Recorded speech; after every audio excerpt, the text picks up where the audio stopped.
OBC हूँ और हिंदू भी हूँ। मुझे आरक्षण इसलिए नहीं मिलता कि मैं हिंदू हूँ, मुझे आरक्षण इसलिए मिलता है क्योंकि मैं सोशली और एजुकेशनली बैकवर्ड हूँ। ऐसे ही हर कम्युनिटी में सोशली और एजुकेशनली बैकवर्ड लोगों को आरक्षण देने का काम ये मंडल कमीशन ने कहा है। वहाँ धर्म की बात नहीं है सर। अरे ऐसे तो इनका चरित्र है भाई। क्यों दोगलापन करते हो? अगर आप मुसलमानों के खिलाफ हो तो ऐसी पार्टियों से आप गठबंधन तोड़ो जो मुस्लिमों को आरक्षण देती है। भारतीय जनता पार्टी को जेडीएस से समस्या नहीं है जो कर्नाटक में मुस्लिमों को आरक्षण दी है। भारतीय जनता पार्टी को अब टीडीपी से भी समस्या नहीं है जो मुसलमानों को आरक्षण देने की बात कर रही है।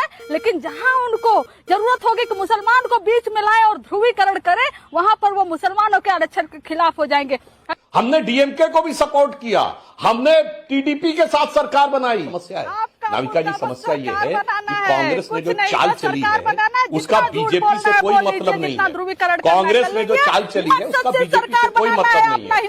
उसका सीधा निशाना इन क्षेत्रीय। नमस्कार दोस्तों, सीडीएस न्यूज में आपका स्वागत है। हमारे देश में आरक्षण का जन्मदाता भीमराव अंबेडकर को कहा जाता है। हमारे देश में आरक्षण देने का मुख्य उद्देश्य ये था कि छोटे कास्ट को आगे लाया जा सके। बीजेपी आरक्षण के नाम पे हिंदू मुस्लिम करती है। आज का डिबेट आरक्षण पे ही होने वाला है। कंचन यादव ने रविका और सुधांशु को धोकर रख दिया। ये वीडियो लास्ट तक जरूर देखिए। यादव जी, कंचन यादव जी, नरेंद्र मोदी पर हर वक्त आरोप लगाया जाता है कि वो बदल देंगे देश का संविधान। अच्छा, संविधान कौन बदल रहा है? लालू जी नहीं बदल रहे। धर्म के बेसिस पर जब आरक्षण की बात करते हैं और आरोप सुधांशु जी का है कि सुबह पोलिंग शुरू होने से पहले वाक्य होता है धर्म पर मुसलमानों को आरक्षण दिया जाना चाहिए और शाम को पोलिंग के बाद अलग क्लैरिफिकेशन आता है। तो भाई ये कौन सा रूप दिखलाता है आपका? अभी मजा आएगा ना भिड़ो। नाविका जी, अगर मैं सच्चाई और तथ्य रख दूंगी तो भारतीय जनता पार्टी को दो पार्टियों से गठबंधन तोड़ना पड़ेगा। और आपको बता देते हैं कि आंध्र प्रदेश की आप बात कर रही हैं, उसी आंध्र प्रदेश में टीडीपी और जनसेना के साथ इनका गठबंधन है। मैनिफेस्टो आया है टीडीपी और जनसेना का कि मुसलमानों को 4% आरक्षण देंगे। भारतीय जनता पार्टी सहयोगी पार्टी है, प्रॉब्लम नहीं है इनको क्योंकि वहाँ सरकार बनानी है इनको। इतना ही नहीं, उन्होंने तो यह भी बोला है कि हर महीने मस्जिदों को 5,000 रुपए देंगे मेंटेनेंस के लिए। इतना ही नहीं, उन्होंने यह भी बोला है कि जो नूर भाषा है कॉर्पोरेशन है उसको वो सहयोग करेंगे, हर साल 100 करोड़ रुपए देंगे। इतना ही नहीं, उन्होंने बोला हज यात्री को हर साल 1 लाख रुपए मिलेगा। इतना ही नहीं, उन्होंने बोला पर्टिकुलरली मुस्लिम को 1 लाख रुपए मिलेगा जो 50 साल के ऊपर के हैं, क्या पेंशन उनको मिलेगा। तो एक बात बताइए कि कौन कैसी राजनीति कर रहा है? भारतीय जनता पार्टी को जेडीएस से समस्या नहीं है जो कर्नाटक में मुस्लिमों को आरक्षण दी है। भारतीय जनता पार्टी को अब टीडीपी से भी समस्या नहीं है जो मुसलमानों को आरक्षण देने की बात कर रही है। लेकिन जहां उनको जरूरत होगी कि मुसलमान को बीच में लाए और ध्रुवीकरण करे, वहां पर वो मुसलमानों के आरक्षण के खिलाफ हो जाएंगे। शाबाश!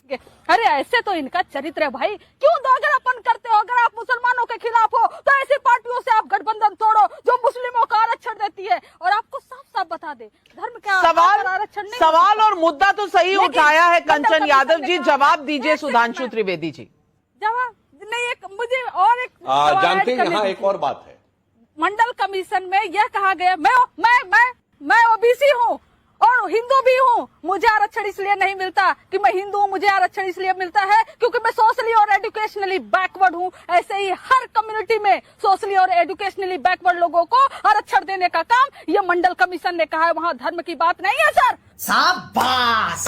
सोशली और एजुकेशनली बैकवर्ड क्लास से थोड़ी सी हिस्ट्री का ज्ञान रखिए। तो फिर आज सुबह लालू जी ने क्यों कहा धर्म के बेसिस पर मिलना चाहिए? सवाल ये था और सवाल का जवाब आपने दिया नहीं। आपने तमाम आरोप लगा दिए सुधांशु त्रिवेदी पर। तो आइए सुधांशु जी से जवाब लेते हैं। हाँ, मैं कंचना जी को बता देना चाहता हूं कि मंडल कमीशन की रिकमेंडेशन में यह भी लिखा था कि 27% में 6% अलग से मुसलमानों को दे दिया जाए, जो नहीं दिया गया। मारो का खोपड़ी तोड़ साले का मार। कहा गया मुस्लिम के नाम पे नहीं दिया जाएगा, जो बैकवर्ड में आएंगे सिर्फ उनको दिया जाएगा। और रही बात इनकी, जो आपने कहा कि टीडीपी के साथ है, तो मैं और बता देना चाहता हूं। अरे आप कह रहे हैं हम सरकार बनाएंगे, हमने ऐसे दलों के साथ सरकार बनाई है जिनसे हमारे भरपूर मतभेद थे। मायावती जी के साथ 3 बार सरकार बनाई, जेडीयू से भी हमारे कई मतभेद थे, हमने डीएमके को भी सपोर्ट किया, हमने टीडीपी के साथ सरकार बनाई, हमारा मुद्दा कभी नहीं चेंज हुआ। मगर आज आप लोगों के दिल में, लालू यादव जी के दिल में जानते क्या समस्या है? नाविका जी, समस्या ये है कि कांग्रेस ने जो चाल चली है उसका बीजेपी से कोई मतलब नहीं है। कांग्रेस ने जो चाल चली है उसका बीजेपी से कोई मतलब नहीं है। उसका सीधा निशाना इन क्षेत्रीय दलों के ऊपर है जो जाति और मुस्लिम की राजनीति करते हैं। तुम्हें शर्म है?